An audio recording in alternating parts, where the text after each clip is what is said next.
The 12-year-old girl's fist slammed against the steel door one final time before her legs gave out. She collapsed, a 6-year-old child strapped to her back with frozen bed sheets. Blood pooled beneath her shattered wrist. Her voice cracked through chattering teeth. "Hide my sister, please. They're selling her for $150,000 tonight." The Hells Angels chapter president stared at this dying child, holding a leather ledger in trembling fingers.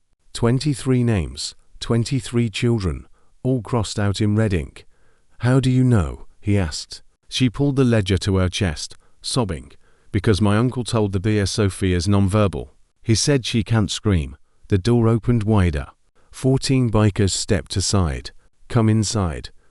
Now. If this story grips your heart, hit subscribe right now and stay until the very end. Drop a comment with your city. I want to see how far Maya's courage travels. The knock came at 11:34 p.m. on February 18th, and it wasn't the kind of knock you ignore. Tank Morrison heard it first. He was 52 years old, built like a truck, covered in scars from 2 wars, and a lifetime of fighting for things that mattered. He'd been sitting at the long wooden table with 13 other members of the Iron Riders chapter, going over plans for their annual Veterans fundraiser. Coffee everywhere. The kind of meeting that could stretch until dawn. But that knock stopped everything. 3 desperate pounds against a steel door. Then nothing. Then 3 more. "Weaker this time. I got it," said Reaper, the sergeant at arms. He was 38, 6'5", arms like telephone poles, the kind of man who made grown adults nervous just by existing. He pulled open the door and froze. A girl stood in the blizzard, 12 years old, maybe 13, long black hair frozen solid against her face, her left wrist bent at an angle that made Reaper's stomach turn.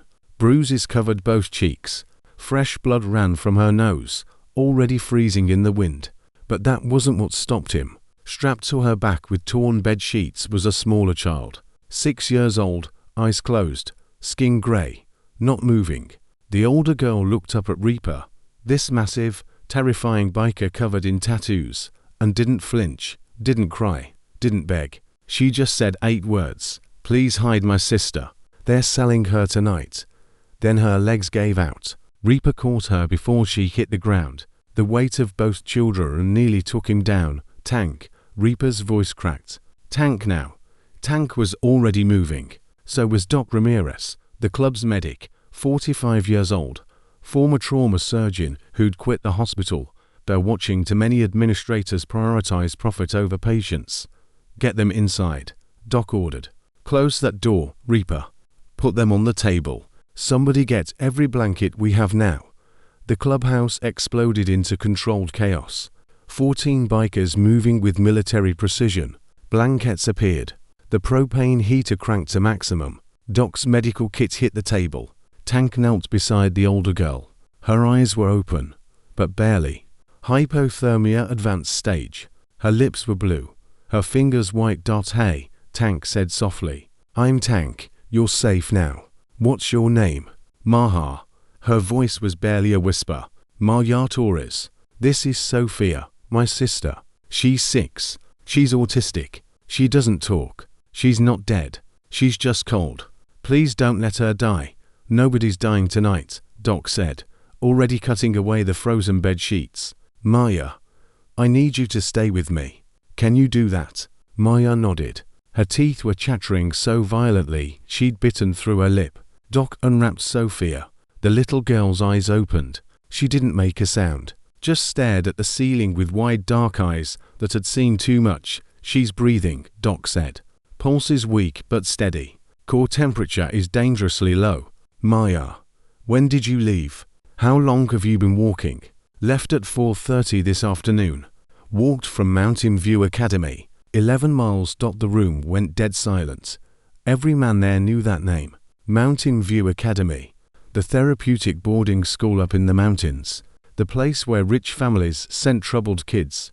The place with the 8 hefty fence and security cameras every 20 feet. "You escaped from Mountain View." Tank's voice was carefully controlled. "How?" Maya's hand moved to her jacket. She pulled out a small leather book, water damaged but intact. She held it out to Tank with a shaking hand. I stole this from Uncle Victor's office. It's why he's going to kill me. But I don't care. You need to see it. You need to know what he's doing. Tank took the ledger. He opened it. The first page showed a list of names, children's names, ages, next to each name, a date, a dollar amount, and a single word, transferred, 23 names total. Every single one crossed out with red ink. Tank's hands started shaking. In 30 years of hard living, combat, prison, things he wasn't proud of, he'd never once felt his hands shake. They were shaking now. Maya, he said quietly. Who's Victor? Victor Castellano, my uncle, our legal guardian. He runs Mountain View and 7 other schools. He told everyone he's helping troubled kids. But he's not. He's selling them. She started crying.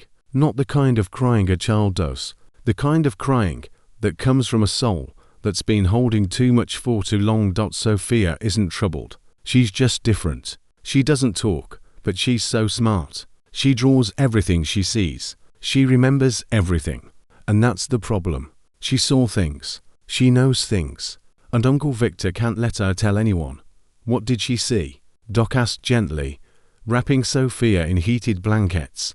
Maya's whole body was trembling. She saw him kill our mom. The clubhouse went absolutely still. Tank leaned forward. Say that again.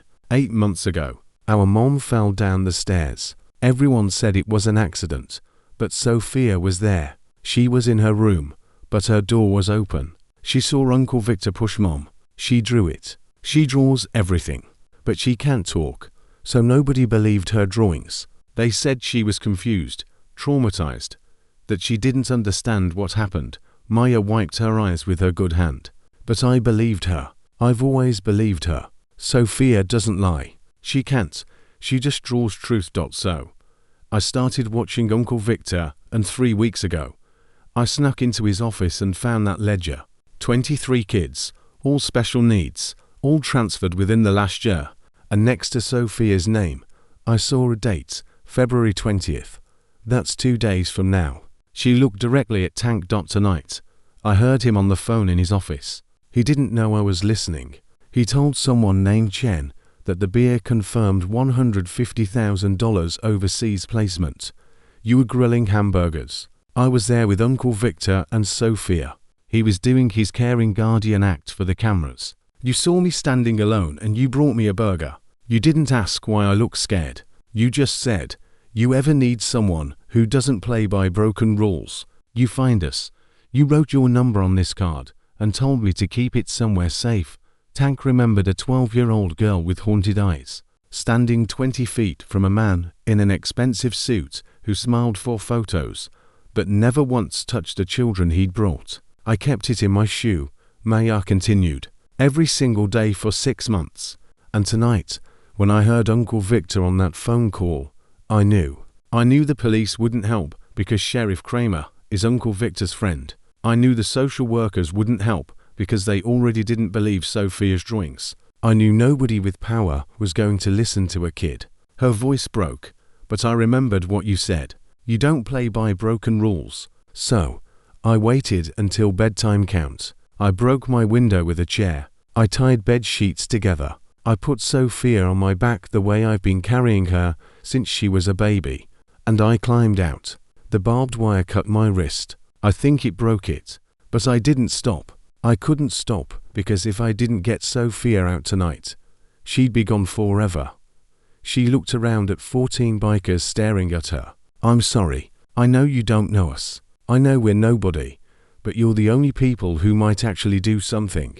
You're the only ones who aren't afraid. Tank crouched down in front of her.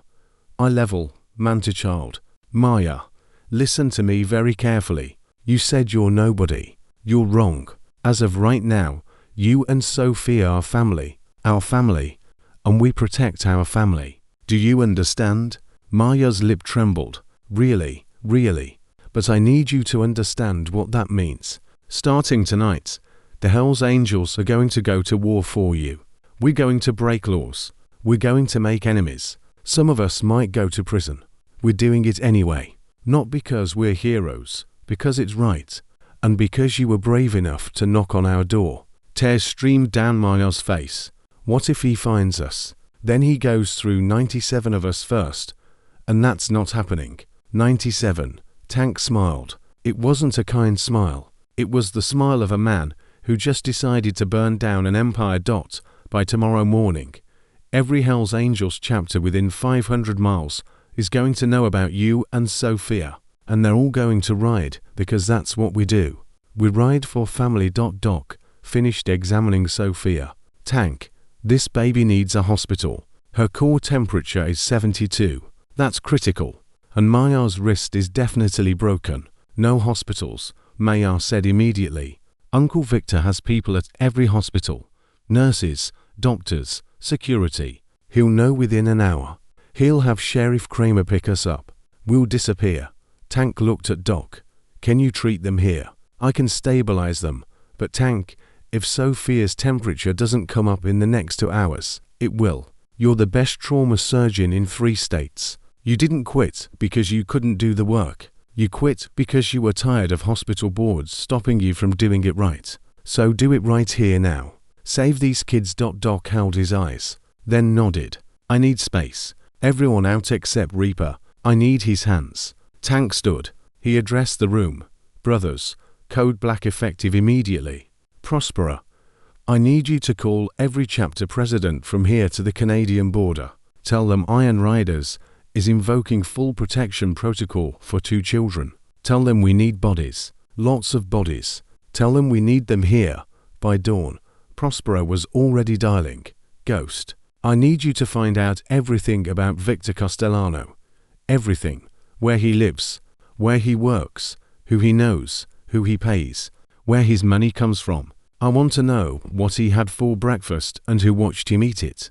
Ghost nodded and disappeared into the back room with his laptop. Brick. Axel, I need a safe house somewhere with no connection to the club. No paper trail. Somewhere nobody's going to look. I got a place, Brick said.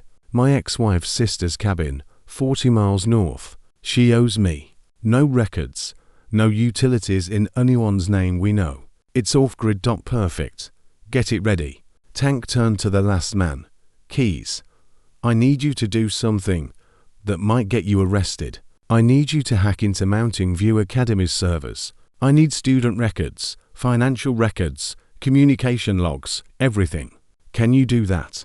Keys, 27 years old, computer genius, former NSA contractor who'd walked away when he discovered what they were really doing. Grin. Tank. I can do that in my sleep. Give me 3 hours. You have to. Everyone's scattered. Tank looked down at Martha. She was watching him with eyes that were equal parts hope and terror. Maya, Tank said quietly, I need to know something. And I need the truth. Is there anyone else? Anyone who might help? Grandparents, other relatives, teachers, anyone? Maya shook her head. Mom's parents died before I was born. Dad left when Sophia was diagnosed. He said he didn't sign up for a defective kid. We haven't seen him in 5 years. Uncle Victor is Mom's only brother. When she died, he was the only family option. Everyone thinks he's wonderful. He donates to charities. He smiles in all the photos. He says all the right things about helping troubled youth find their path. Her voice turned bitter. But it's all fake. Everything. The schools, the therapy, the caring uncle act. It's all a cover. He's a monster, and he's really good at hiding it. Tank believed her. He'd spent enough years in interrogation rooms to know when someone was lying. This kid wasn't lying. She was telling a truth that was going to cost him everything. He was okay with that. How long have you been taking care of Sophia? Tank asked. Since Mom died. Before that, really. Mom tried. She loved us. But after Dad left, she was working 3 jobs. She was tired all the time. So, I learned to do Sophia's routines. I learned her schedule. I learned what makes her feel safe and what scares her. I learned to read her drawings. I learned to be her voice. You were 11 years old. Somebody had to do it. From the medical table, Doc called out, Sophia's temperature is coming up. 78 degrees. She's going to make it. Maya's whole body sagged with relief. She tried to stand up and her legs buckled. Tank caught her. Easy.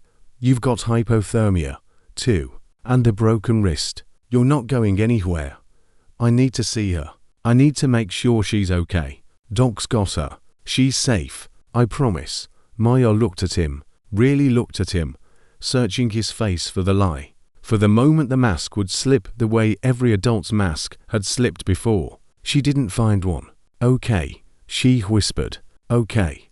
She let Tank help her to a chair. Reaper brought heated blankets. Someone put hot chocolate in her good hand. She drank it like she'd forgotten liquids existed. When did you last eat? Tank asked. Yesterday breakfast. They only feed us twice a day at the academy. Budget cuts, Uncle Victor says. But I've seen his car, his clothes, his house. There's no budget problem. He just doesn't care. Tank's hands curled into fists. He forced them open. Prosper appeared in the doorway. Tank, I got through 2 6-chapter presidents. Every single one said the same thing. How many do you need? I told them everyone. They're riding tonight. We're going to have close to 100 bikers here by sunrise. Tank nodded. This was happening. This was really happening. In the back room, Ghost shouted, Tank, you need to see this. Tank walked back. Ghost had 6 monitors going, all showing different information. Victor Castellano, Ghost said, 51 years old, runs 8 therapeutic boarding schools across Colorado, New Mexico, and Wyoming. On paper, he's a philanthropist. Big donations to children's charities, awards from 3 governors. But look at this. He pulled up financial records. These schools bring in $42 million a year in tuition and state contracts. But they only spend $18 million on actual operations. That's a $24 million gap. Where's it going? Offshore accounts. 6 of them. Cayman Islands, Switzerland, Singapore. And here's where it gets interesting. Those accounts have regular outgoing transfers, always in 6-figure amounts, always to shell companies in Southeast Asia, Eastern Europe, and South America. Tank's blood went cold. He's not just selling kids. He's running a network. There's more. I cross-referenced the names in Maya's ledger with news reports. 11 of those 23 kids, their families reported them missing. That every single case was closed by the same sheriff. Let me guess. Sheriff Kramer. Bingo. Dale Kramer, 54 years old. Sheriff of Summit County for 12 years. And guess who his biggest campaign donor is? Victor Castellano. $48,000 over the last 3 election cycles. Plus, Kramer's daughter just got a full scholarship to a private college that costs $60,000 a year. Scholarship funded by the Castellano Foundation. Tank stared at the screens. This wasn't just one corrupt man. This was a system. A machine built to exploit children and silence anyone who questioned it. Tank, Ghost said quietly. If we do this, if we really go after this guy, we're not just fighting him. We're fighting everyone he's bought. Sheriffs, judges, politicians. This could destroy the club. Tank looked through the doorway. He could see Maya sitting in that chair, wrapped in blankets, watching Doc work on her sister, a 12-year-old girl who'd walked 11 miles through a blizzard because she had no one else. Then the club gets destroyed. Tank said, I can live with that. What I can't live with is doing nothing. Ghost smiled. It was a tired smile. The smile of a man who'd seen too much and done too little. Good, because I already sent everything to a contact at the FBI, federal agent I worked with back in my D days. She owes me. She look into it. She's trustworthy more than most. But Tank, even if the feds move fast, we're talking weeks, maybe months. And you heard Maya.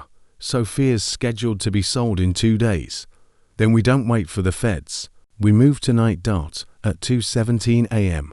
Doc Ramirez came on of the medical area. Her scrubs were soaked with sweat. Both girls are stable, she announced. Sophia's core temperature is back to 94. She's sleeping. I've given her 4 fluids and antibiotics as a precaution. Maya's wrist is definitely broken. Compound fracture. I've set it and splintered it. But she needs surgery within the next week or she lose mobility. And both of them are severely malnourished. This didn't happen overnight. They've been starved 4 months. Tank's jaw clenched. Can they travel in a few hours? Yes. But Tank, These children need rest, real rest. They've been through trauma that would break most adults. I know. But if Victor realizes they're gone, and he will probably already has, he's going to mobilize everything. He's got to find them. We need them somewhere he can't reach. Somewhere we can defend, if we have to. Doc nodded. She understood. The cabin, with enough of us there to make damn sure nobody gets close. Maya appeared in the doorway. She'd refused to sleep. Is Sophia okay? She's perfect, Doc said gently. She's strong, just like her big sister. Maya's eyes filled with tears. Can I see her? Of course. Maya walked to the table where Sophia lay sleeping. The little girl's face had color now. Her breathing was steady. Maya took her sister's hand and just held it. She stood there swaying slightly, exhausted beyond measure. And then Sophia's eyes opened. She looked at Maya, and for the first time since they'd arrived, she smiled. It was the smallest smile, just the corner of her mouth turning up, but it was there. Maya broke. She laid her head on Sophia's chest and sobbed. Not scared crying, not desperate crying. Relief, pure overwhelming relief. Tank turned away. He walked outside into the blizzard.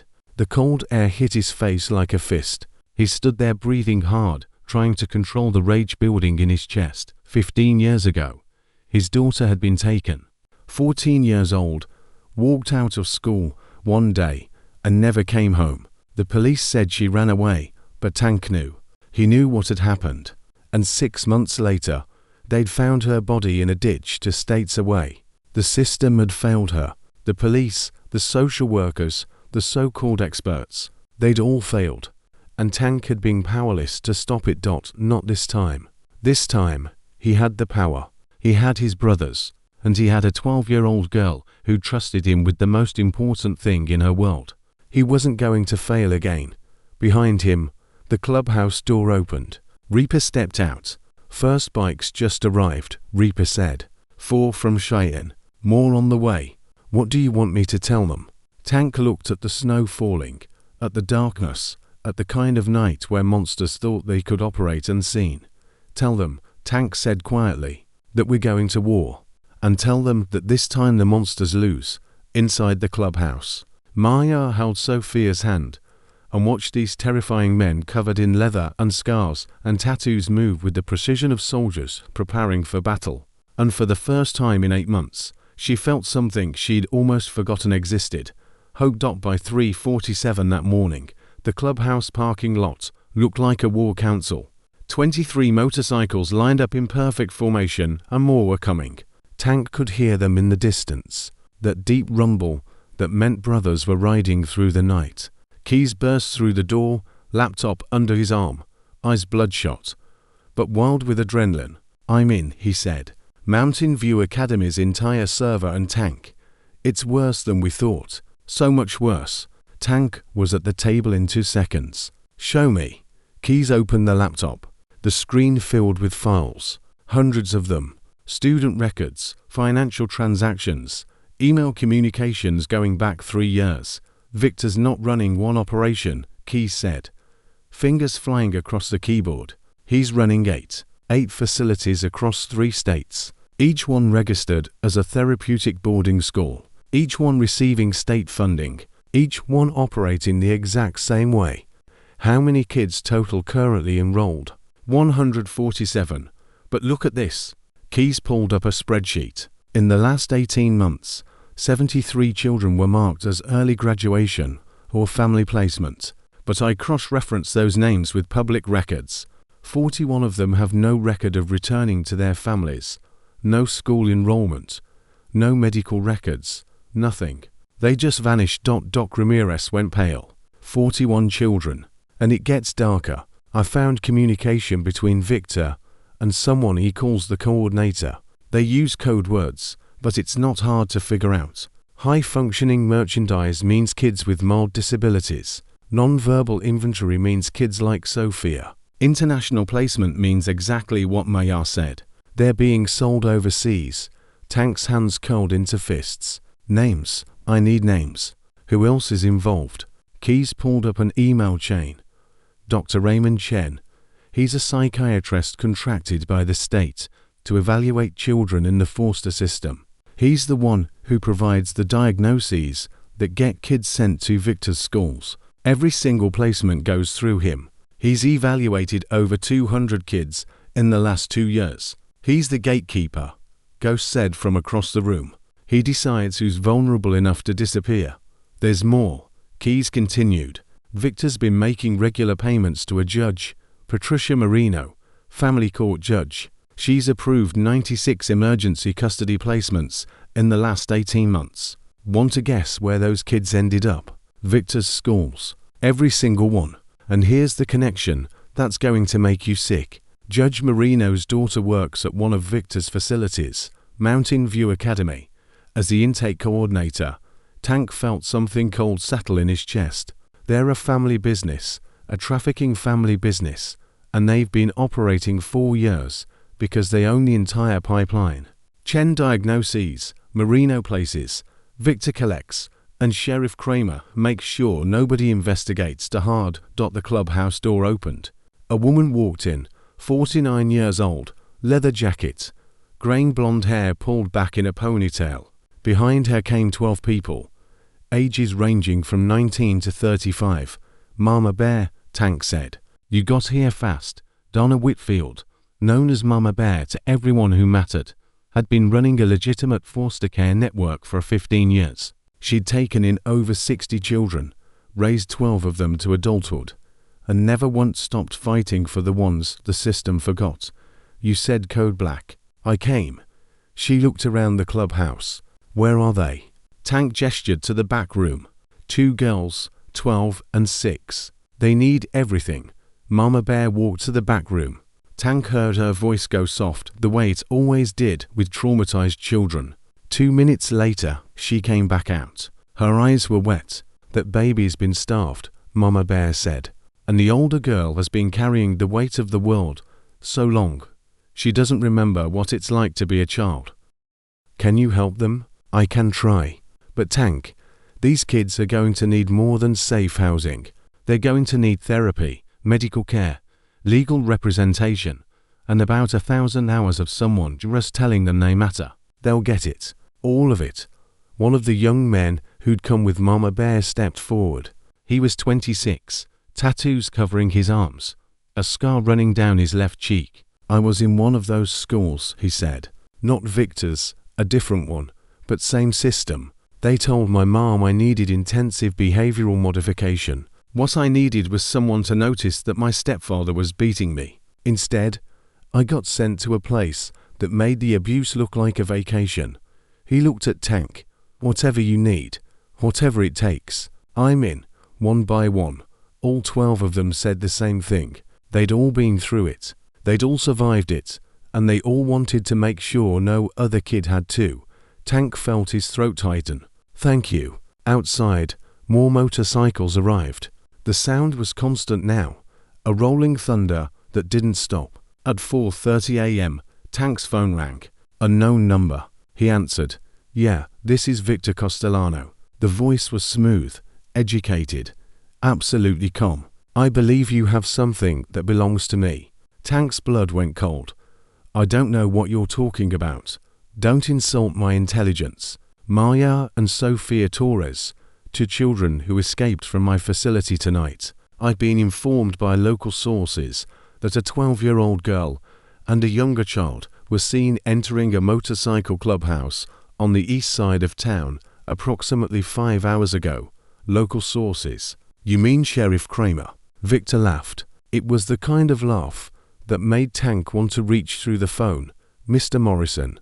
Yes, I know who you are. I'm going to make this very simple. Those children are in my legal custody. I have the paperwork signed by Judge Marino herself. If you return them immediately, I'll chalk this up to a misunderstanding.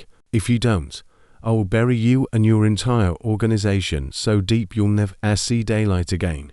Those kids aren't going anywhere near you. Then you've just made the biggest mistake of your life. The line went dead. Tank looked at Ghost.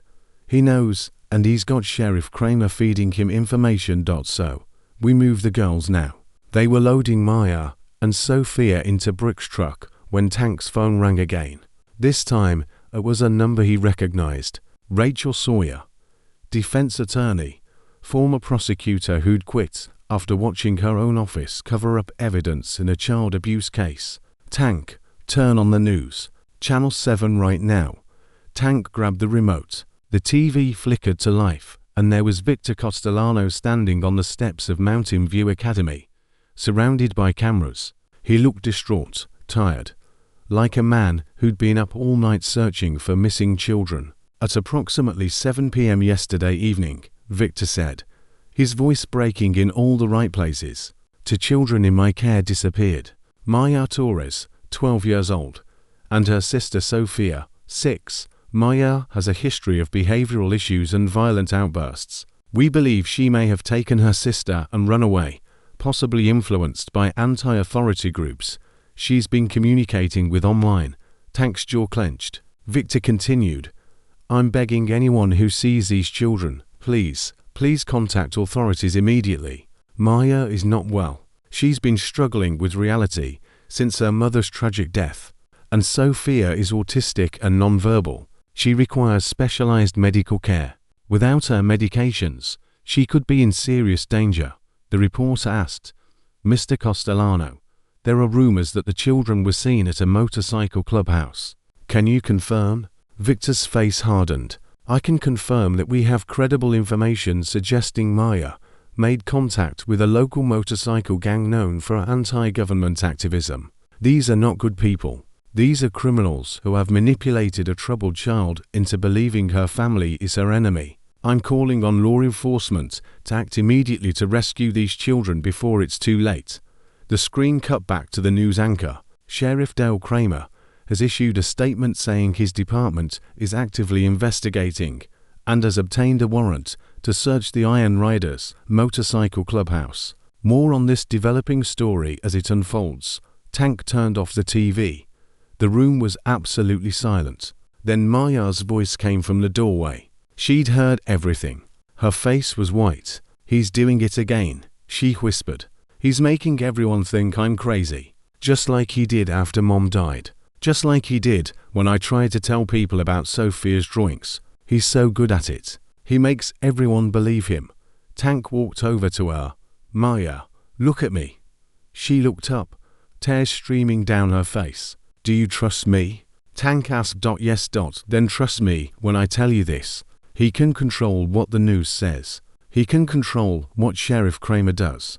But he cannot control us. And we're not playing his game anymore. We're playing ours. At 5:15 a.m., Sheriff Kramer's convoy pulled up to the clubhouse. 6 squad cars, 12 deputies. The sheriff himself standing in front with a warrant in his hand and a smile that didn't reach his eyes. But he wasn't expecting what he found. 97 Hell's Angels standing in perfect formation, 3 rows deep, silent, and moving. The girls were already gone, moved to Brick's ex-sister-in-law's cabin 40 miles north. But Kramer didn't need to know that. I have a warrant, Kramer announced, holding up the paper, to search these premises and to take custody of Maya and Sophia Torres. Tank stepped forward. You have a warrant to search. You don't have a warrant to enter. This is private property, and you're going to need a lot more than 12 deputies to get through us. Kramer's smile disappeared. You're interfering with a law enforcement operation. I'm exercising my constitutional rights. You want to search? Show me the warrant. Let me call my lawyer. Then we'll talk about what you're allowed to do and what you're going to regret trying. Those children are in danger. Those children were in danger from the man who hired you to find them, from the judge who placed them in his custody, from the system that ignored every red flag because it was easier than doing the right thing. But they're not in danger anymore because we actually give a damn. Kramer's hand moved to his gun. Step aside. 97 bikers didn't move, didn't speak, didn't even blink. Tank's voice dropped to barely above a whisper. You pull that weapon, Sheriff, and every camera phone in this crowd starts recording. And tomorrow morning, the whole world gets to watch a corrupt sheriff threaten unarmed citizens who are protecting children from a human trafficker. How do you think that plays out for you? Kramer's hand moved away from his gun. I want those children, he said. They're not here. Then where are they? somewhere you'll never find them, somewhere safe, somewhere with people who actually care whether they live or die. The standoff lasted 7 hours. Kramer called for backup. More deputies arrived. Then state police. The media showed up. Cameras everywhere. The news helicopters circling overhead. And through it all, 97 Hells Angels stood their ground. They didn't move, didn't speak, just stood there, a human wall between the system and to children who'd been failed by it their whole lives. At noon, a black Mercedes pulled up. A woman got out, 60 years old, grey suit, briefcase in hand, and an expression that could cut glass. "My name is Catherine Hayes," she announced to the crowd. "I am a federal attorney. I have an emergency injunction from the Colorado District Court, ordering all law enforcement to cease operations regarding Maya and Sophia Torres pending a full federal investigation into allegations of corruption and human trafficking." She handed the papers to Sheriff Kramer. His face went from red to purple. "This is ridiculous. These children are now under federal protection," Catherine interrupted. "As of 20 minutes ago, the FBI opened a formal investigation into Victor Castellano, Judge Patricia Marino, Dr. Raymond Chen, and you, Sheriff. So, I suggest you get very comfortable with the idea that your career is over." Kramer looked at the papers, looked at Catherine, looked at 97 bikers who hadn't moved in 7 hours. "This isn't over," he said. "Yes," Catherine replied. "It is." The squad cars left. The media scrambled for statements, and Tank finally allowed himself to breathe. Catherine walked up to him. "Nice job not punching anyone." "It was close. I know.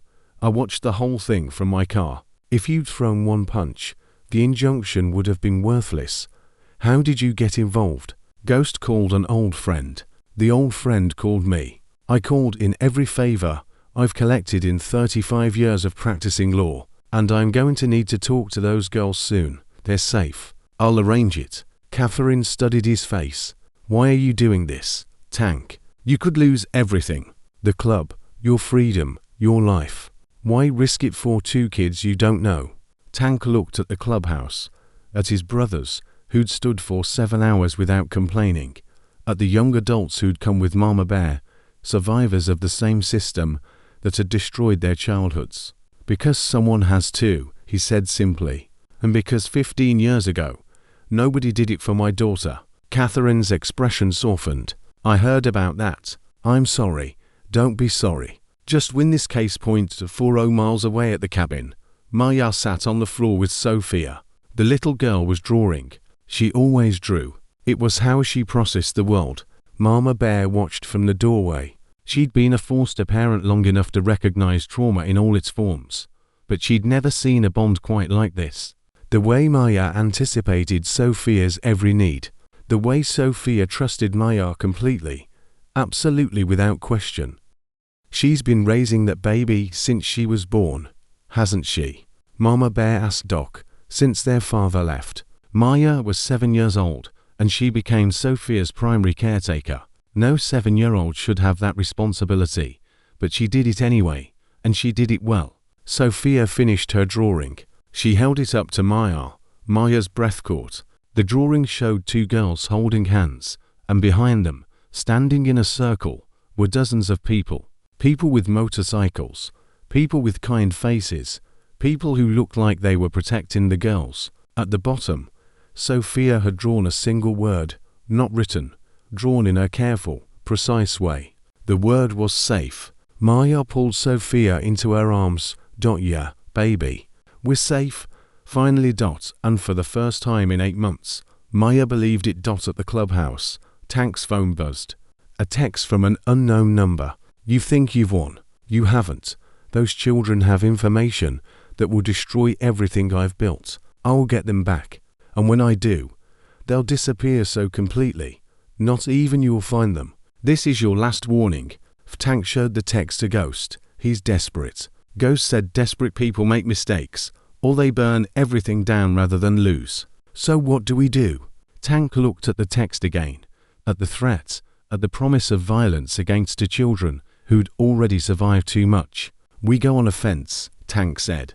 Victor wants to threaten my family. Then I'm going to take everything he loves and watch it burn. Ghost smiled. It wasn't a nice smile. Now you're talking my language. Keys appeared with his laptop. Tank, I found something in Victor's emails. He scheduled a meeting tomorrow at 2 p.m. location listed as the usual place. I cross-referenced his calendar. The usual place is a private office in Denver. And guess who else has meetings at that same location? Judge Marino and Dr. Chen, and 3 other people whose names appear in the financial records as consultants. Tank, they're all meeting tomorrow. Every single person in the trafficking network in one room. Tank stared at the screen. Can you get us access to that building? I can get you access to anywhere. But Tank, if you're thinking what I think you're thinking, I'm thinking, Tank said quietly, that tomorrow afternoon, the whole conspiracy is going to walk into a room together. And I'm thinking that's the kind of opportunity that doesn't come twice. Doc Ramirez walked over. Tank, Maya's asking for you. She wants to tell you something. Says it's important. Tank found Maya sitting in the back room, wrapped in a blanket. Sophia asleep against her shoulder. Hey kid, what's up? Maya looked at him with those 2 old eyes. I never told anyone this. Not the police, not social workers, nobody. But I'm going to tell you, okay? Uncle Victor didn't just kill my mom. He killed another woman, too. 2 years ago. Her name was Jennifer Park. She worked at one of his schools. She found something, some kind of evidence. She told Uncle Victor she was going to the police. 3 days later, she drove off a cliff. Everyone said it was an accident. Slippery roads, bad weather. Maya's voice dropped to a whisper. But Sophia drew it. She draws everything she sees on TV, everything she hears people talk about. And she drew Jennifer Park's car. And she drew another car behind it, pushing it. And the other car had Uncle Victor's license plate number, the same one he's had 4 years. Sophia remembers his numbers perfectly. She drew it exactly right. Tank went absolutely still. Do you still have that drawing? I kept all of Sophia's drawings. I hid them in a box under my bed at the Forster home before we went to the academy. If they're still there, that drawing is proof. Proof that Uncle Victor is a murderer. Where's the Forster home? 42 Maple Street, the Hendersons. But they might have thrown everything away when we left. Tank pulled out his phone. He called Ghost. I need you to get to 42 Maple Street. Look for a box under a bed in a room that belonged to 2 girls. Inside that box are drawings. We need all of them tonight. On it. Tank looked at Mardar. Why didn't you tell anyone before? Because nobody believed Sophia's drawings meant anything. They said she was just a kid with autism who drew random things. They said it didn't prove anything. But I knew. I always knew. She started crying. I tried to tell people. I tried so hard. I told my teacher. I told the social worker. I told the police officer who came to our house after Mom died. I showed them Sophia's drawings, and they all smiled and patted my head and said I was a very imaginative child dealing with grief. Nobody listened. Nobody ever listens to kids. Tank crouched down in front of her. I'm listening. Maya and I believe you. And tomorrow we're going to make sure everyone else listens too. Maya wiped her eyes. Promise. Blood oath. Tank said. From this moment until my last breath, I promise you that nobody will ever ignore your voice again. Not while I'm alive. And in that moment, something shifted. Maya had spent 8 months trying to save her sister, while carrying secrets that would destroy empires. She'd been called a liar, dismissed as troubled, ignored by every adult who should have protected her. But this biker, this scarred, tattooed man who looked like every parent's nightmare, believed her completely without question. Thank you, Maya whispered, for opening the door that night, for not turning us away. Tank's eyes burned. Kid, you saved yourself. You were brave enough to knock. We just made sure someone answered. At 2 a.m., Ghost returned with a cardboard box. Inside were dozens of drawings, Sophia's entire visual diary of the last 3 years. They spread them out on the table. Keys photographed every single one. And there it was, the drawing Maya had described.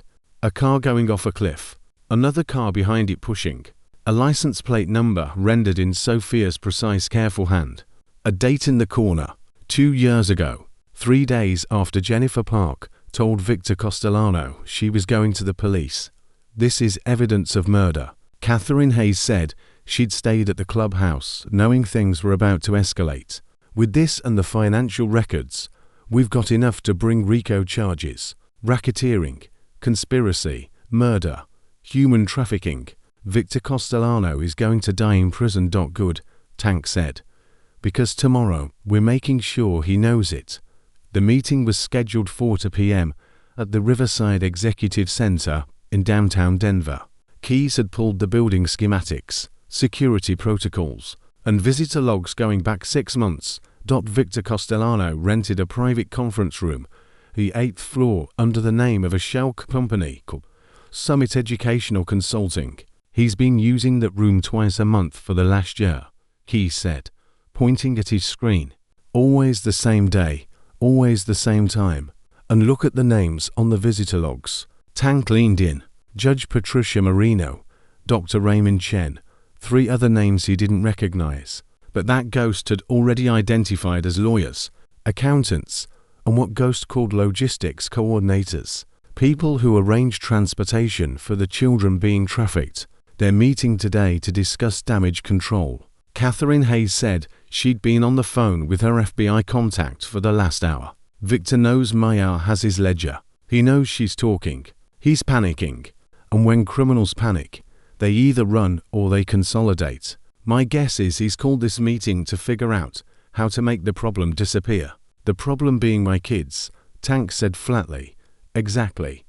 And that makes this meeting very dangerous for Maya and Sophia. If Victor and his people decide the only solution is elimination, they'll move fast. Mama Bear had been quiet, sitting in the corner with her arms crossed. Now she spoke up. So we hit them first. Catherine turned. I can't legally advise you to do anything that. I'm not asking for legal advice, Mama Bear interrupted. I'm saying that, if these people are planning to hurt children, we don't wait for them to make the first move. We end it today. Tank looked at her. What are you thinking? I'm thinking that Sophia's drawings are evidence, legal, admissible evidence, and I'm thinking that if the FBI walks into that meeting with those drawings, with the financial records, with everything Keyes pulled from the servers, those people don't walk out. Catherine was already shaking her head. The FBI needs time, warrants, coordination, proper procedure. We're talking hours, maybe days. We don't have days, Tank said. Victor sent me a text last night. He's coming for the girls. If we wait for procedure, they'll be dead. The room went silent. Ghost stood up. I have an idea. It's probably illegal, definitely dangerous, but it'll work. I'm listening, Tank said. Keyes can access the building's security system. We get into that conference room before they arrive. We wire it for audio and video. We record everything they say, every plan, every admission, every order to harm those children. Then we send it to the FBI, the media, and every news outlet in the state simultaneously. They can't cover it up if everyone knows. That's wiretapping without a warrant. Catherine said anything recorded would be inadmissible in court. Maybe in court, Ghost countered, but not in the court of public opinion.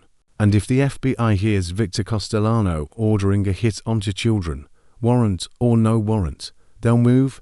Tank looked at Keyes. Can you do it? Keyes grinned. I can do it in my sleep, but someone needs to physically place the devices. Building has cameras everywhere, security guards. I can loop the footage for 15 minutes, maybe 20. After that, you're on your own. I'll do it, Reaper said. I can be in and out in 10 minutes. No, Tank said. I'm doing it. This is my fight. It's our fight, Reaper corrected. You taught me that family protects family. And those kids are family now. Tank wanted to argue, but looking at Reaper's face, stubborn, determined, absolutely certain, he knew it would be pointless. These men weren't followers. They were brothers. And brothers didn't let you walk into danger alone. Fine. But you take Ghost with you. And if anything goes wrong, you run. No heroics, Just run. At 11 a.m., Tank's phone rang. It was a number he didn't recognize, but he answered anyway. Mr. Morrison. The voice was female, clipped, professional. My name is Agent Lisa Reeves, FBI.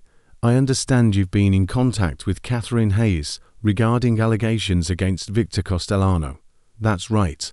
I need to speak with Maya Torres as soon as possible. She's a material witness to multiple federal crimes, and her testimony is critical to building a case. She's 12 years old, and she's been through hell. I'm not putting her in front of anyone until I know she's protected. I understand your concern, but Mr. Morrison, if Maya has information about Victor Castellano's operations, every hour we delay is another hour he uses to cover his tracks. I've already opened a formal investigation. I have agents ready to move, but I need Maya's statement. Tank looked across the room. Maya was sitting with Sophia reading her a book. The little girl was leaning against her sister, eyes half closed, finally looking like a child instead of a trauma survivor.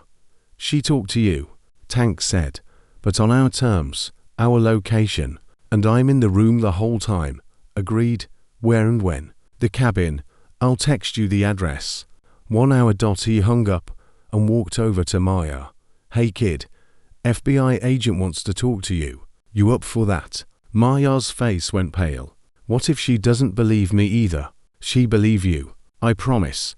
And I'll be right there. If you need me to stop the interview, you say the word and it's done. You're in control here. Always. Maya took a deep breath. Okay, I'll do it. But Sophia stays with Mama Bear. I don't want her hearing all of this again. Done. Agent Reeves arrived exactly 1 hour later. She was 43 years old, 17 years with the FBI, and she'd spent the last 5 years working child exploitation cases. She'd seen things that would break most people.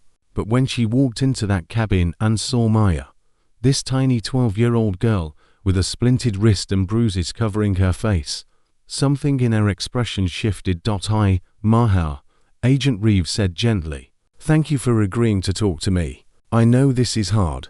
Maya nodded. She'd barely slept. Her eyes were red and swollen. Before we start, Agent Reeves continued, I want you to understand something.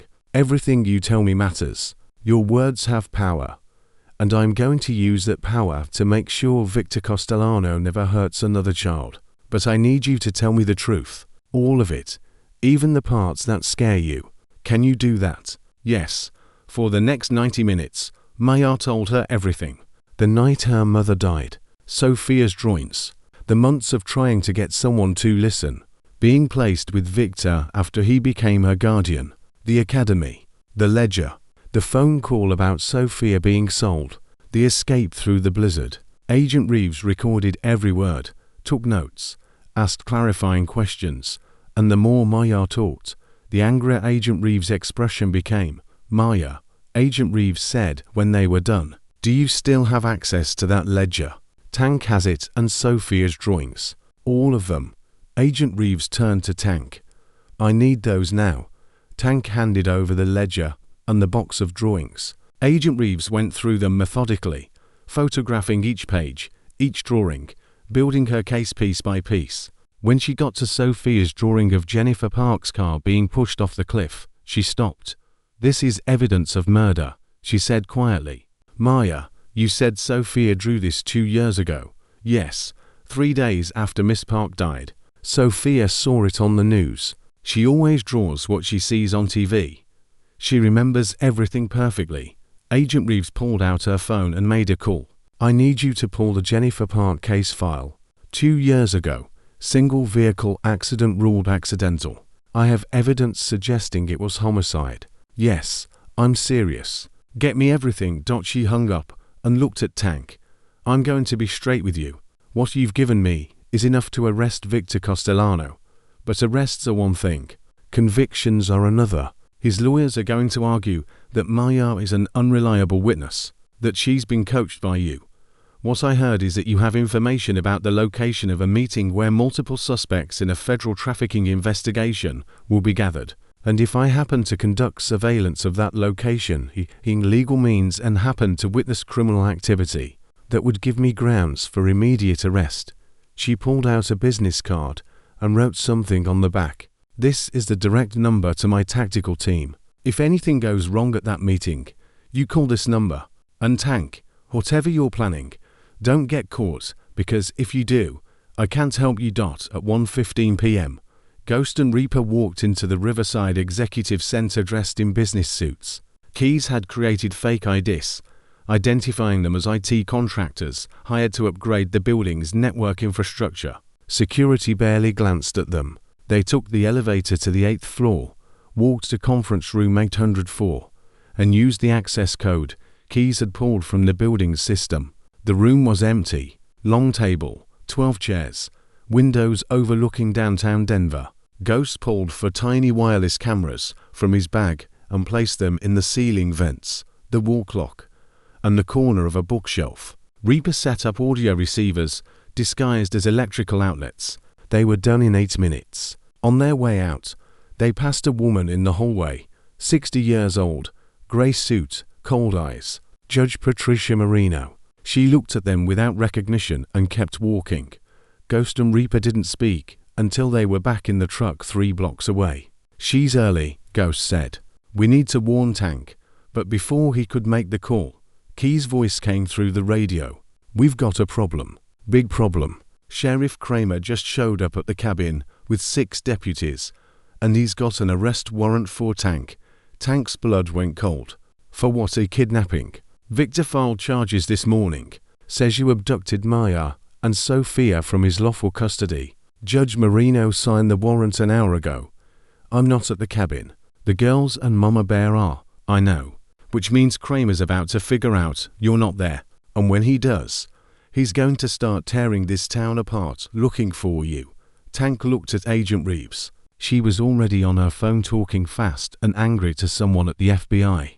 Stall him, Tank told Keys.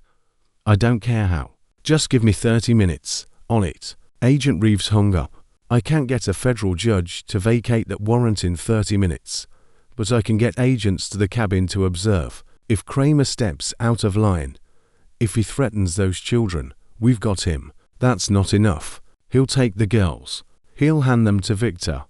And by the time your agents do anything, Maya and Sophia will be gone. Tank's phone buzzed. A text from an unknown number. You're out of time. Surrender the children now, or I will burn everything you love to the ground, starting with them. Tank showed the text to Agent Reeves. Her face went white. That's a direct threat. Tank, I need to get those girls into federal protective custody right now. No.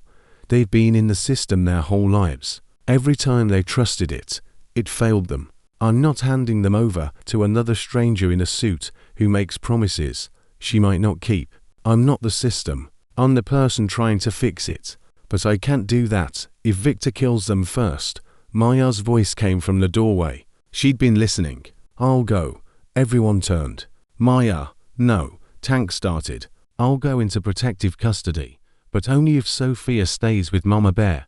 Only if you promise she doesn't go back into foster care. And only if Tank can visit us whenever we want. Agent Reeves nodded. I can make that happen, all of it. Then let's go before Sheriff Kramer gets here. At 1:58 p.m. Victor Castellano walked into conference room 804. He was followed by Judge Marino, Dr. Chen, and 4 other people Ghost had identified as key players in the trafficking network. Keys had the audio feed running.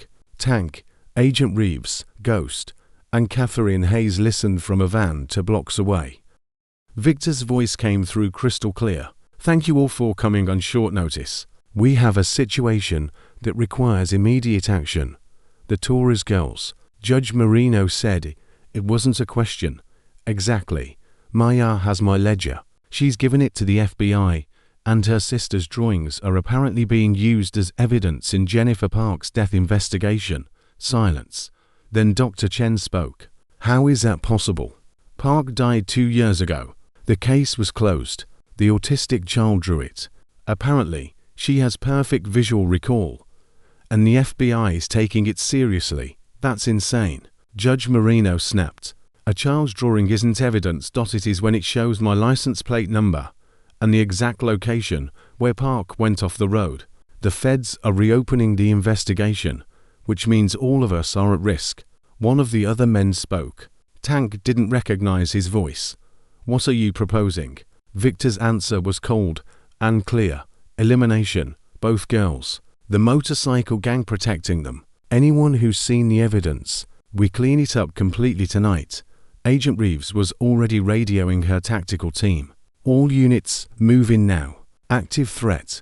Conspiracy to commit murder. I want everyone in that room in custody in the next 2 minutes. But before the agents could reach the building, Dr. Chen said something that made everyone in the van freeze. There are 41 other children, Victor, the ones we've already placed. If the FBI starts digging into their cases, we're all going to prison for life. Then we move them tonight. Every single placement gets relocated. Different countries, different identities. By the time the feds figure out where to look, those kids will be ghosts. Tank's hands curled into fists. 41 children about to be moved, about to disappear forever. Agent Reeves was shouting into a radio. I need agents at every location Victor Castellano operates. Every school, every facility, everything. Nobody moves any children. Nobody dot in the conference room. Victor was still talking. Judge Marino, I need you to issue custody orders for all 41 emergency placements. Make it look legitimate. That's dozens of court orders. It'll take weeks. You have 6 hours. After that, we're moving them anyway with or without paperwork. And the Torres girls. This was Sheriff Kramer's voice. He joined the meeting. The biker gang is at a cabin 40 miles north. I've got the location. You take 6 men. You go in tonight. Make it look like a robbery gone wrong. No survivors. Tank stopped breathing. Agent Reeves grabbed his arm. Don't. My team is already moving. We've got them. You heard him. He's sending Kramer to kill everyone at that cabin. Mama Bear is there. Sophia is there. How fast can your team move? They're 3 minutes out from the cabin. But Tank, if you go running up there right now, you'll blow the entire operation. Tank looked at her. Those are my people. That's my family. I'm not sitting in a van while they're in danger. He was out the door before anyone could stop him. Ghost was right behind him. Tank, wait. You heard Kramer. He's going tonight. That means he's going now. By the time the FBI gets there, he'll already be moving. So, what are you going to do? Tank pulled out his phone and made a call. The line was answered on the first ring. Mama Bear, Kramer's coming tonight with 6 men. He's got orders to kill everyone. Mama Bear's voice was steady. How long do I have? Maybe an hour, maybe less. Then I'm moving the girls right now. Where? Somewhere even you don't know. That way if they catch you, you can't tell them. Tank wanted to argue, but Mama Bear was right. Do it. And Mama Bear, don't trust anyone except Ghost and Reaper. Not the FBI, not the local police, nobody. I won't, Tank. Those kids are going to be okay. I promise you. The line went dead. Back at the Riverside Executive Center, the FBI were storming conference room at 04. Victor Castellano looked up as 12 agents poured through the door, weapons drawn. Victor Castellano, you're under arrest for conspiracy to commit murder, human trafficking, and racketeering. Everyone in this room. Hands where I can see them. Judge Marino tried to run. She made it 3 steps before an agent tackled her. Dr. Chen put his hands up immediately. I want a lawyer. Sheriff Kramer reached for his weapon. I'm law enforcement. You can't. Put the weapon down now. Agent Reeves had her gun trained on him. You're not law enforcement anymore. You're a suspect in a federal trafficking investigation. Gun on the ground. Hands behind your head. Kramer's face went purple with rage, but he put the gun down. Victor Castellano didn't move, didn't speak, just stared at Agent Reeves with cold, dead eyes. You have no idea what you've just done, he said quietly. The people I work for don't forgive mistakes like this. Then I suggest you start talking, Agent Reeves said, because the people you work for are about to have much bigger problems than you. Within 15 minutes, all 7 people in that conference room were in custody. Within 30 minutes, FBI agents were raiding all 8 of Victor's facilities. Within an hour, they'd recovered 41. children. But Maya and Sophia were already gone. Mama Bear had moved. Then the second she hung up with Tank, and when Agent Reeves called to inform her that the girls were now officially under federal protection, Mama Bear's response was simple: come find us. When you can promise me that every single person who hurt these children is behind bars and staying there, we'll talk. Until then, those girls are safer with me than they've ever been with your system. And she hung up. Tank smiled when he heard Mama Bear had been in the foster system long enough to know that promises from authorities meant nothing until they were proven with action. The girls would be safe, hidden, protected by people who actually gave a damn. And Victor Castellano would spend the rest of his life in a cell, knowing he'd been brought down by a 12-year-old girl who refused to give up, and a 6-year-old who drew the truth nobody wanted to see. But Victor Castellano's arrest didn't end the nightmare. It made it worse. 72 hours after the raid, Tank got a phone call from Agent Reeves. Her voice was tight with controlled fury. Victor made bail. Tank's hand tightened on the phone. How the hell did he make bail on human trafficking and murder conspiracy charges? A lawyer from a firm in New York posted $1 million cash. The judge set conditions: ankle monitor, surrendered passport, house arrest. But Tank, he's out. And the second he walked out of that courthouse, he disappeared. What do you mean disappeared? I mean he cut off his ankle monitor 20 minutes after leaving federal custody. We've got agents at his house, his office, every property he owns. He's not at any of them. He's in the wind. Tank felt ice run through his veins. He's going after the girls. That's what I'm afraid of. Tank, I need to know where Mama Bear took them. Right now, because if Victor finds them before we do, I don't know where they are. Mama Bear said it was safer that way. And she was right. Then we need to find Mama Bear fast, because Victor's not working alone anymore. We arrested his network, but he told us the truth in that conference room. He works for other people, bigger people, and those people just spent $2 million to get him out. They didn't do that so he could sit in a hotel room. They did it so he could clean up the mess. Tank was already moving, grabbing his keys, his jacket. I'll find them. Tank, wait. There's something else. One of Victor's associates, a man named Marcus Webb. We picked him up during the raids. He's talking, wants a deal, and what he's saying is going to change everything. I'm listening. Victor's operation wasn't just about selling children. It was about control. These kids, the ones with disabilities, the ones in the foster system, the ones nobody's watching, they were being used as leverage against their families. Parents who wouldn't cooperate with certain business deals, witnesses who saw things they shouldn't have seen, people who needed to be silenced. Victor would take their kids, place them in his facilities, and suddenly those parents became very cooperative. Tank's stomach turned. How many? Webb says at least 70 families over the last 5 years. Some paid ransoms disguised as tuition. Some were blackmailed into silence. Some were threatened with losing their kids permanently if they didn't comply. And the ones who fought back, let me guess, their kids disappeared. Exactly. Victor's 23 crossed out names in that ledger. Those weren't just trafficking victims. Those were messages, examples of what happens when you don't cooperate. Jesus Christ, there's more. Webb gave us names. The people Victor works for. And Tank, this goes higher than we thought. State senators, federal judges, CEOs of major corporations. We're talking about a network that's been operating for a decade. Tank leaned against his truck, trying to process it. How did nobody notice? Because they were careful. They targeted the most vulnerable. Foster kids, kids with disabilities, kids from poor families who couldn't afford lawyers. The system was designed to fail these children. Victor just exploited it better than anyone else. Agent Reeves' voice dropped. And Tank, one of the names Webb gave us, Sheriff Kramer's boss, the county commissioner who appointed him. He's been on Victor's payroll for 8 years, which means every complaint, every investigation, every case that could have stopped this, it was buried from the top down. Tank felt rage building in his chest. Pure white-hot rage. Where's Kramer now? Federal holding. He's not talking, but we've got enough to put him away for 30 years. Even without his cooperation. Good. Because if I see him right now, I'm going to do something that gets me arrested. Tank, I need you to focus. Victor is out there. He's desperate. And desperate men with nothing to lose are the most dangerous. Find those girls.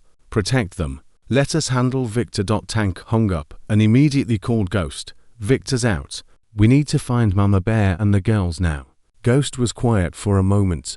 Tank, I might know where they are. 3 days ago, Mama Bear called me. Didn't say where she was, but I heard something in the background. A train whistle. Specific pattern. I used to run freight routes back in the day. That whistle pattern only exists in one place in Colorado. Where? Junction City. Little town about 90 miles west.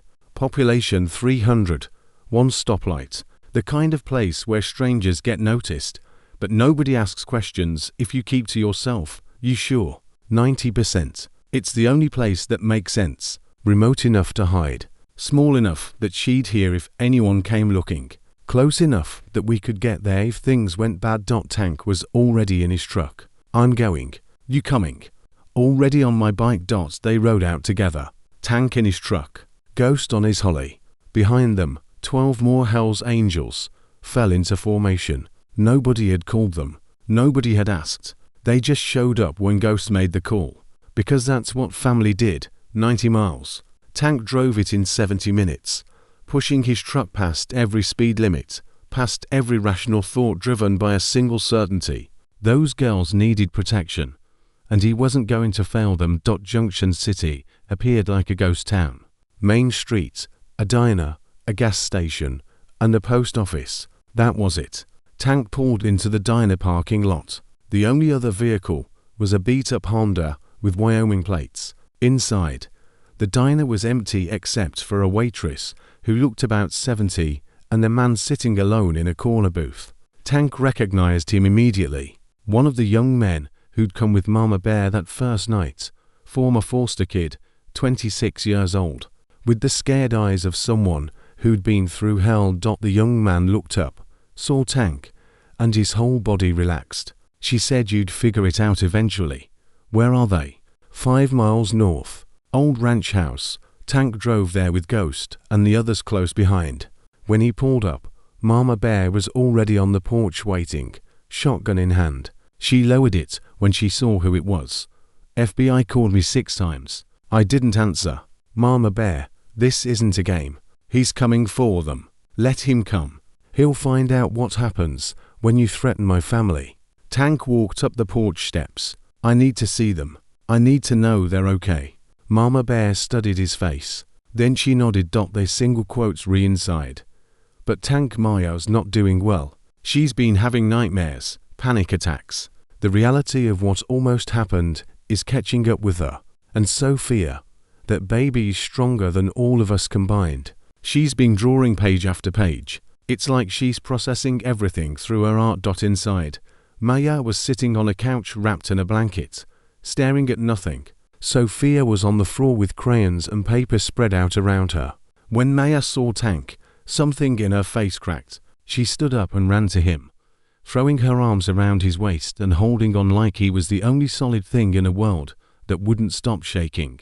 He's out, Maya whispered. I heard Mama Bear on the phone. Uncle Victor's out and he's looking for us and I can't do this anymore. I can't keep running. Tank crouched down so they were eye level. Then we stop running starting right now. We stand our ground. How? He's got lawyers and money and people who help him. We've got nothing. We've got the truth. We've got your voice.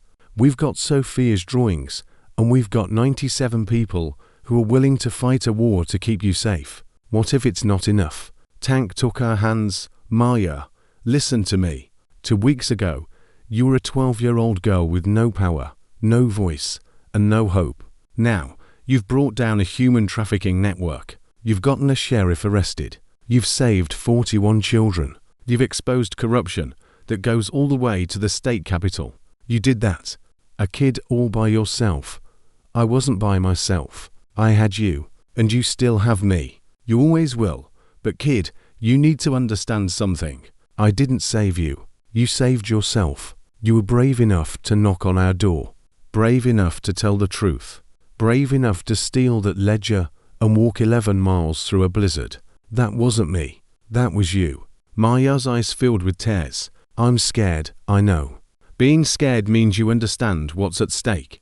But Maya, fear doesn't mean you can't fight. It means you fight anyway. Sophia appeared beside them. She was holding a piece of paper. She handed it to Tank. It was a drawing. A house surrounded by motorcycles. And in front of the house, a little girl holding hands with a bigger girl, both of them smiling. At the top of the page, Sophia had drawn one word in a careful, precise way. Home. Tank's eyes burned. Yeah, kiddo, you're home. That night, Agent Reeves called with news that made everyone in the ranch house go silent. We found Victor. Where? Heading west on I-70.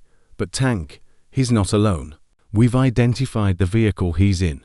It belongs to a private security company based in New York. The same company that posted his bail. We're tracking 3 additional vehicles moving in formation with him. All headed in your direction. Tank looked out the window at the darkness. How far? 90 minutes, maybe less. Tank, I've got federal agents mobilizing, but they're 2 hours out. You need to move those girls now. I'm not running anymore. You said it yourself. Victor's people have resources. If we run, they'll find us. If we run, this never ends. So, we stop running. We make a stand right here. Tank. There are at least 12 armed men heading your way. You don't have the firepower to. I've got 97 Hell's Angels who've been waiting for permission to end this. I'd say that's enough firepower. Tank hung up and turned to Mama Bear. Get the girls to the basement. Don't come up no matter what you hear. Can you do that? Mama Bear's jaws set. I can do that. But Tank, if this goes wrong, it won't because we've got something Victor doesn't. We've got something worth fighting for. He made the call. The one he'd been hoping he wouldn't have to make. But now there was no choice. Brothers, this is Tank. Code Black has escalated. Victor Castellano is coming with armed men. I need everyone. I need you here. I need you now. The response was immediate. Engines starting, bikes rolling, men and women dropping everything and riding into the night. Within 40 minutes, the ranch house was surrounded. Not by Victor's people, by Hell's Angels, 97 of them, standing in perfect formation, headlights illuminating the darkness, engines rumbling like thunder. Ghost stood beside Tank. This is insane. We're outnumbered, outgunned. If shooting starts, people die. Then we make sure shooting doesn't start. We make them see that getting to those girls means going through all of us, and we make them decide if the children are worth that price. At exactly 11:47 p.m., 3 black SUVs rolled up the dirt road. They stopped 50 yards from the house. Doors opened. 12 men got out, all armed, all wearing tactical gear. And from the lead vehicle, Victor Castellano emerged. He walked forward slowly, hands raised in a gesture of peace, but his eyes were cold. Dead. Mr. Morrison, Victor called out. I just want to talk. We're done talking. I think you misunderstand the situation. Those children are legally in my custody. I have court documents. I have the law on my side. You're the ones breaking it. Your custody was revoked the second you got arrested for human trafficking. My charges will be dropped. My lawyers are already working on it. Illegal wiretap. Inadmissible evidence. It's all falling apart. Morrison, by next week, I'll be a free man. And those girls will be returned to me. Tank stepped forward. The 97 bikers behind him. It was one. That's not happening. Victor smiled. It was the smile of a man who believed he'd already won. You're going to start a war over 2 children you've known for less than 2 weeks. No, Tank said quietly. We're going to end one. You've been terrorizing kids for years, selling them, killing them, using them as leverage. That ends tonight, one way or another. You have no idea what you're dealing with. The people I work for are about to find out what happens when 97 Hell's Angels decide they've had enough. Victor's expression changed. The confident mask slipped, and underneath it was something Tank recognized. Fear. You're bluffing, Victor said. You won't risk your club for 2 kids. Try us for 10 seconds. Nobody moved. Nobody breathed. The tension was so thick Tank could taste it. Then Victor's phone rang. He answered it, listened for a moment, and his face went white. What do you mean all of them? Victor hissed into the phone. How is that possible? He listened longer. Then he hung up. When he looked at Tank again, something had broken behind his eyes. You won, Victor said flatly.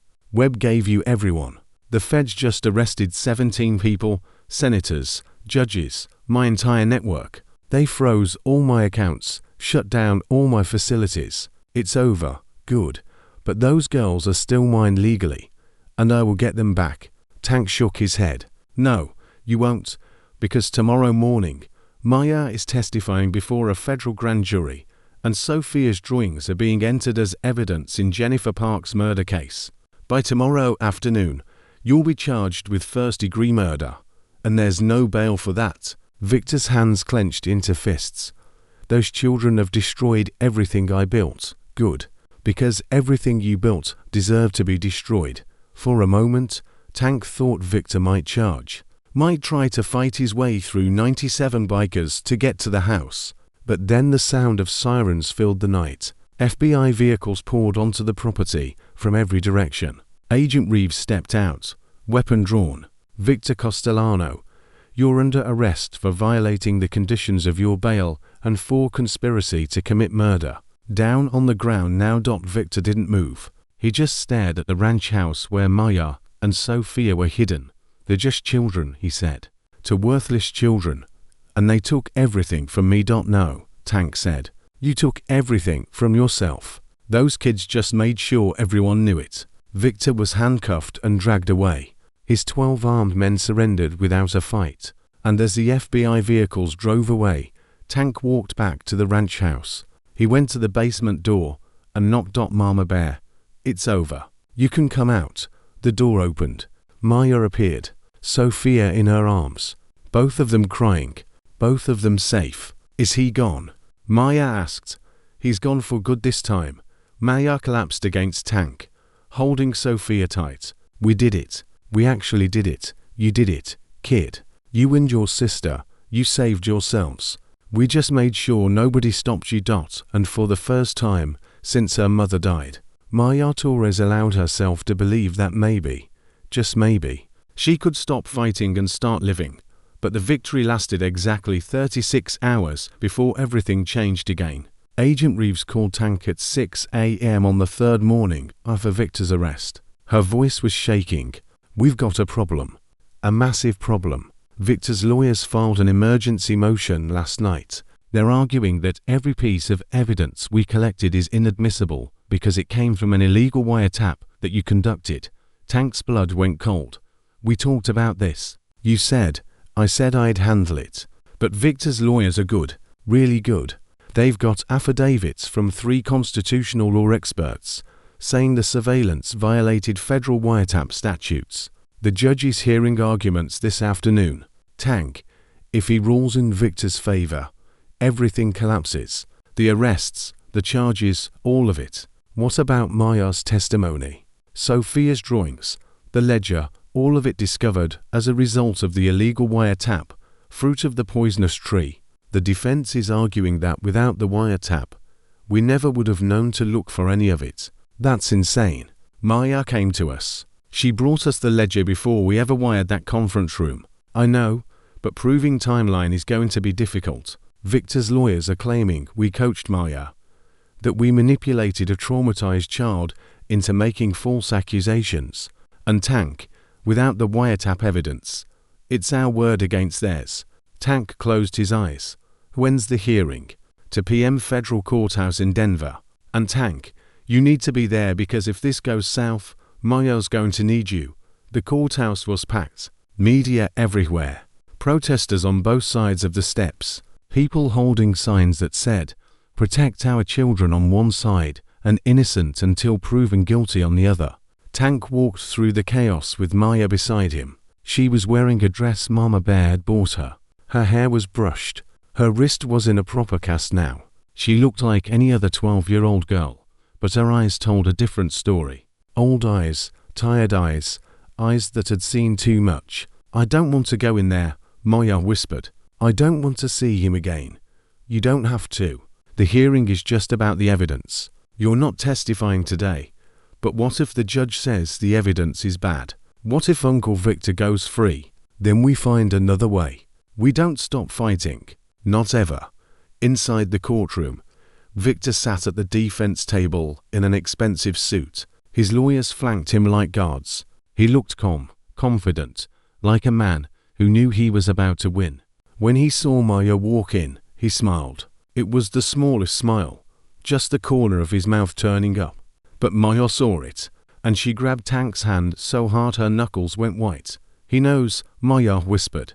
"He knows he's going to get away with it." Judge Harold Chen, no relation to Dr. Raymond Chen, thankfully entered the courtroom. He was 72 years old, appointed to the federal bench 40 years ago. Known for being strict about constitutional law, "We're here on the matter of United States versus Victor Castellano." Judge Chen said defense has filed a motion to suppress all evidence obtained as a result of electronic surveillance conducted on February 20th. "Let's hear arguments." Victor's lead attorney stood up. Marcus Devlin, 60 years old, partner at the biggest law firm in New York. The kind of lawyer who charged $5,000 an hour and was worth every penny. "Your Honor, this case represents a clear and egregious violation of the Fourth Amendment.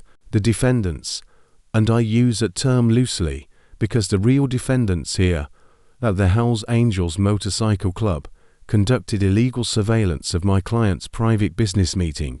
They did so without a warrant, without probable cause, and without any legal authority whatsoever." He pulled out documents. "Every piece of evidence the government has used to justify these arrests stems from that illegal wiretap. The financial records were obtained because of information learned during the surveillance. The witness statements were gathered because of leads developed from the wiretap. Even the testimony of the minor children was coached based on information the FBI learned from the illegal recording." Judge Chen looked at Agent Reeves. "Is this accurate? Did law enforcement have any evidence prior to the wiretap?" Agent Reeves stood. "Your Honor, we had the testimony of Maya Torres. She came to the Hells Angels of her own accord, seeking protection. She brought with her a ledger that documented, a ledger that law enforcement never saw until after the wiretap." Devlin interrupted. "A ledger that conveniently appeared at exactly the right moment to justify the arrests." "Your Honor, the timeline speaks for itself. The Hells Angels conducted illegal surveillance. Then they manufactured evidence to make that surveillance seem justified. This is textbook fruit of the poisonous tree." Tank felt Maya trembling beside him. He put his arm around her shoulders. Judge Chen was reading through documents. His expression was unreadable. "Mr. Devlin," the judge said finally, "are you arguing that the children's testimony is also inadmissible?" "I'm arguing that the children were manipulated by adults with an agenda. Maya Torres is 12 years old. She's been through significant trauma. She's vulnerable to suggestion. And she's been in the custody of a motorcycle gang for 2 weeks. Your Honor, it's entirely possible, probable even, that she's been coached to say exactly what these people want her to say." Maya stood up. Tank tried to stop her, but she pulled away. "I'm not lying," Maya said. Her voice was shaking, but clear. "Nobody coached me. Nobody told me what to say. I saw what Uncle Victor did. I heard what he said. And Sophia drew it all. Every single thing." Judge Chen looked at her. "Young lady, you need to sit down. This is not your time to speak." "But he's saying I'm a liar. He's saying I made it all up." "And that's not true. None of it's true." "Maya," Tank said gently, "sit down, please." But Maya was crying now.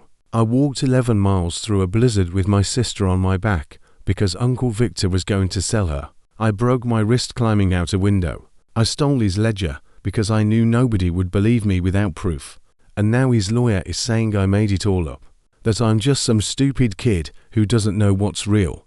Devlin stood. "Your Honor, this outburst proves my point. This child is emotionally unstable. She's unreliable. That child," a voice said from the back of the courtroom, "saved 41. other children from being trafficked. Everyone turned. A woman was standing in the doorway, 50 years old, wearing an FBI jacket. Agent Reeves, Judge Chen said, "You're out of order. I apologize, Your Honor, but I need to submit new evidence. Evidence that has nothing to do with the wiretap. Evidence that proves everything Maya Torres has said is true." She walked forward with a folder. "Yesterday, one of Victor Castellano's associates, a man named Marcus Webb, gave us access to encrypted servers we didn't know existed. These servers contain records going back 7 years, financial transactions, communication logs, video footage from inside the facilities. But this," she held up a drawing, "this is what Sofia Torres drew the day after she saw the accident reported on television. It shows 2 cars, one pushing the other off the road, and it shows a license plate number that matches the vehicle registered to Victor Castellano at that time." The courtroom went absolutely silent. A 6-year-old autistic child, Agent Reeves continued, drew evidence of murder 2 years ago. She drew it because that's how she processes information. She draws everything she sees, and what she saw was Victor Castellano murdering a woman who threatened to expose him. Devlin was on his feet. "Your Honor, a child's drawing is not evidence. It is when that child has documented photographic memory." Agent Reeves interrupted. "We had Sophia evaluated by 3 separate experts. All of them confirmed that she has a condition called hyperthermesia, combined with autism. She remembers everything she sees with perfect clarity. Every news report, every conversation she overhears, every face, every license plate, every detail." She pulled out more drawings. "These are pictures Sophia drew of other children at the academy. Children we've now identified as trafficking victims. She drew their faces, their names, the dates they arrived, and the dates they disappeared. She created a visual record of Victor's entire operation, without even knowing she was doing it." Judge Chen was staring at the drawings spread across his bench. "How many drawings are there?" 472 spanning 3 years. Every single one corresponds to real events, real people, real crimes. Your Honor, this child's artwork is the most comprehensive evidence of human trafficking we've ever encountered, and it has nothing to do with any wiretap. It exists because Maya Torres had the courage to save these drawings and bring them to people who would listen." Devlin was sweating. "Now, Your Honor, even if we accept these drawings as legitimate, it doesn't change the fact that the wiretap was illegal. The arrests were based on a 7-year pattern of criminal activity documented by an autistic child who draws the truth." Agent Reeves said, "The wiretap just confirmed what we already knew from Sophia's drawings. We would have made these arrests with or without that surveillance. The wiretap was simply the catalyst that made us look at evidence that had been sitting in Maya Torres' bedroom for 3 years." Judge Chen removed his glasses. He cleaned them slowly. "Put them back on, Mr. Devlin," he said. "I'm denying your motion." The courtroom erupted. Devlin jumped up. "Your Honor, you can't." "I can and I am. The evidence shows that law enforcement had probable cause independent of the wiretap. The drawings, the ledger, the witness testimony from Maya Torres, all of it predates the surveillance. The wiretap may have been illegal, but it was not the foundation of this case. The foundation of this case is a 12-year-old girl who refused to let her sister become another victim, and a 6-year-old girl who documented crimes without even knowing she was doing it." He looked at Victor. "Mr. Castellano, your trial is scheduled for 6 months from today. Until then, you will remain in federal custody without bail." Motion denied. Victor's face went from confident to white in seconds. He stood up. "This is a travesty. I have rights. You have the right to remain silent," Judge Chen said. "I suggest you exercise it." The bailiffs led Victor away. As he passed Maya's seat, he stopped. "This isn't over," he whispered. "My lawyers will appeal. I'll be out in a year." Maya looked up at him. No fear in her eyes anymore. Just something that looked like pity. "No," she said quietly. "You won't, because Sophia drew everything and now everyone knows what you are." 6 months later. Victor Castellano was convicted on 47 counts, including human trafficking, racketeering, conspiracy to commit murder, and first-degree murder in the death of Jennifer Park. He was sentenced to life without the possibility of parole. Judge Patricia Marina received 38 years. Dr. Raymond Chen received 25. Sheriff Dale Kramer received 32. 17 other members of the network received sentences ranging from 15 to 40 years. But the real victory came 3 weeks after the trial ended. Tank got a call from Mama Bear. "Get to the courthouse now. Judge Harrison wants to see you and the girls." When Tank arrived, Maya and Sophia were already in the judge's chambers. Judge Sarah Harrison was 61 years old, known for being tough, but fair. She presided over hundreds of custody cases, and never once made a decision lightly. "Mr. Morrison," Judge Harrison said. "Thank you for coming. Maya, Sophia, I've asked you all here because I've made a decision about your permanent placement." Maya's hand found Sophia's. They were both holding their breath. "I've reviewed the recommendations from Agent Reeves, from Dana Whitfield, from your therapists, and from the children's advocates assigned to your case, and I've read every letter sent to this court on your behalf. Do you know how many letters I received?" Maya shook her head. 743 from people all over the country. People who heard your story and wanted to make sure I knew that you deserved a family who would protect you, who would fight for you, who would never let you down. Judge Harrison pulled out a document. "Maya, you're 12 years old. In Colorado, children over the age of 12 have the right to express their preference in custody matters. So, I'm going to ask you directly, where do you want to live?" Maya looked at Tank, then at Mama Bear, then at Sophia. "I want to stay with Mama Bear," Maya said. "She's been taking care of us. She's the only adult who's never lied to me. And I want Tank and the Hells Angels to be able to visit whenever they want because they're family, too." Judge Harrison smiled. "That's exactly what I was hoping you'd say. Dana Whitfield, please stand." Mama Bear stood, tears already streaming down her face. "Miss Whitfield, I'm granting you full legal custody of Maya and Sophia Torres, effective immediately. Adoption proceedings will begin in 30 days. And Mr. Morrison, the Hells Angels are hereby designated as extended family with unlimited visitation rights." Mama Bear collapsed into a chair, sobbing. Marja threw her arms around her. Sophia climbed into Mama Bear's lap and pressed her face against her shoulder. Tank had to turn away. His eyes were burning.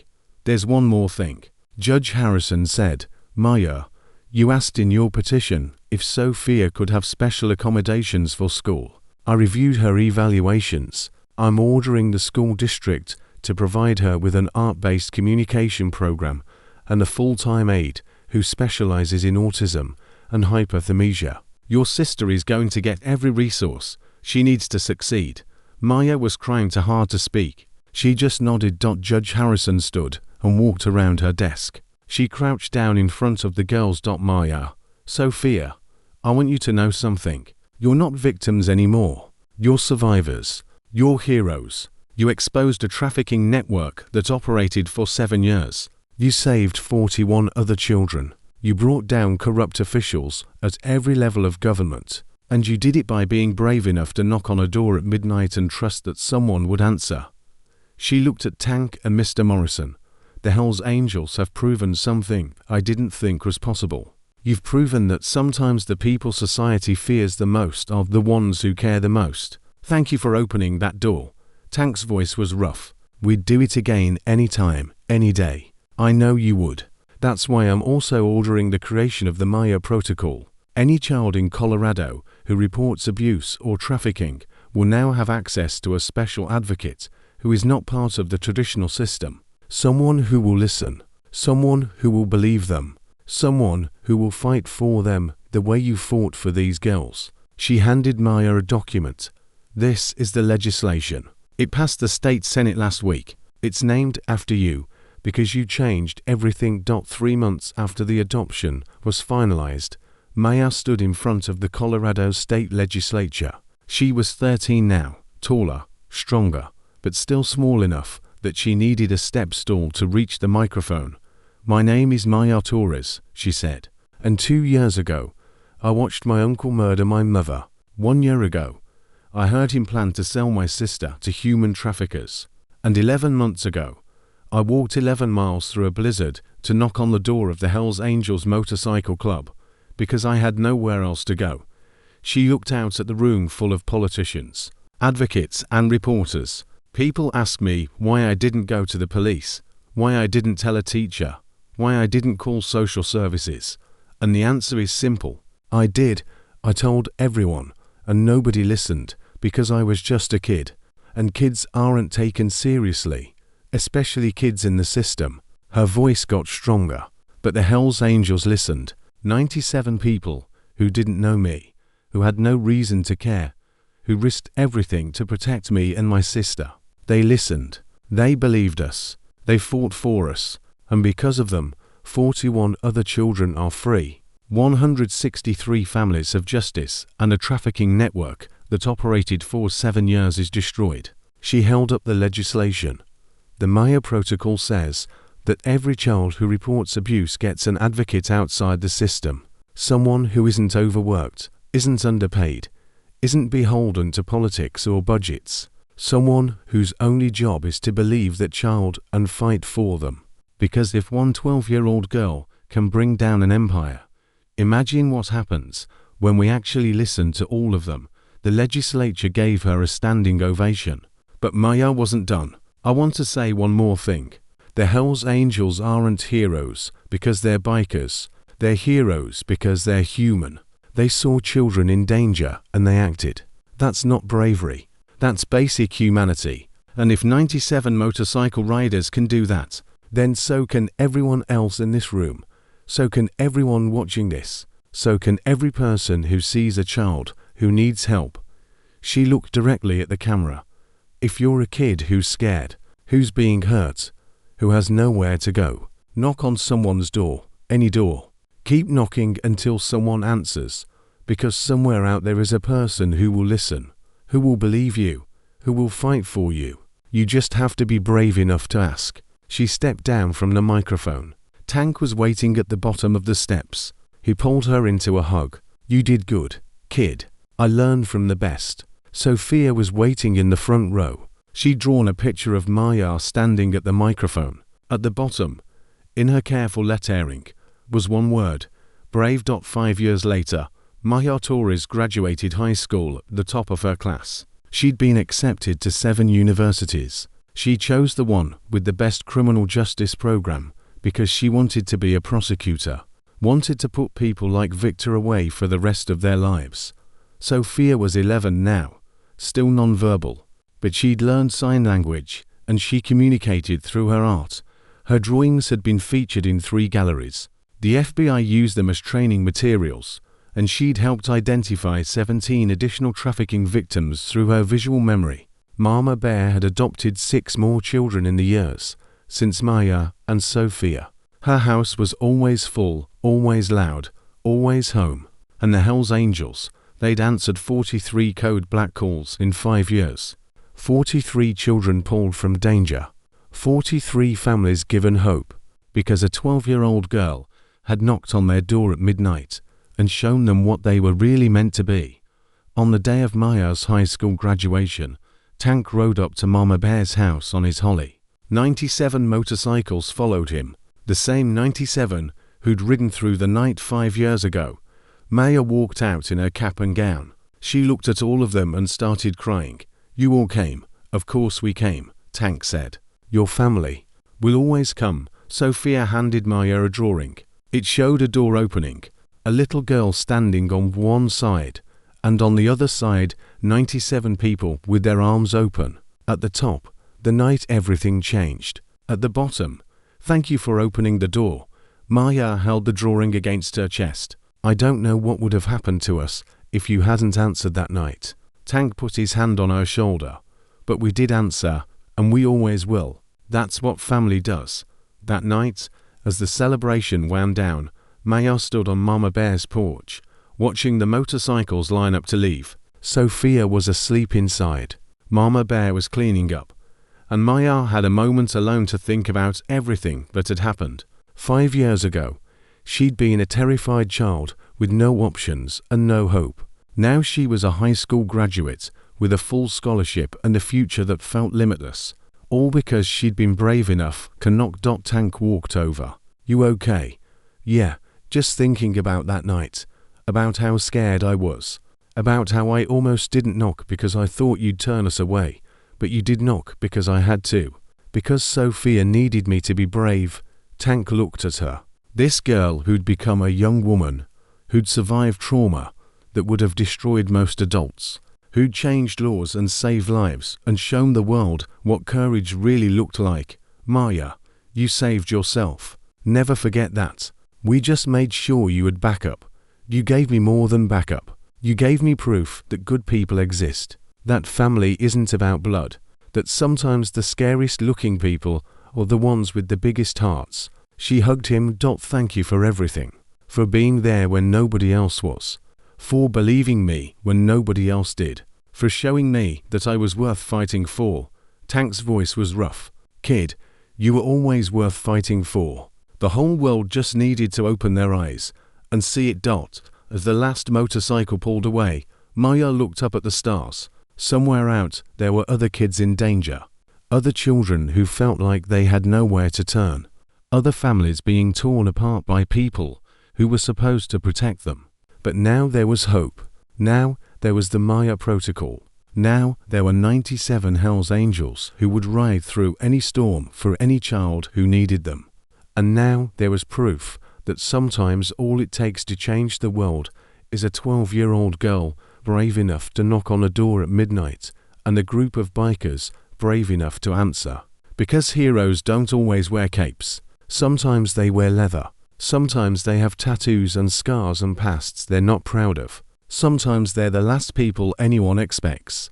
But when a child knocks on their door in a blizzard, bleeding and desperate and carrying her baby sister on her back, they open it. They let her in. They protect her. They fight for her. And they never ever let her down. That's not heroism. That's humanity. And it changes everything.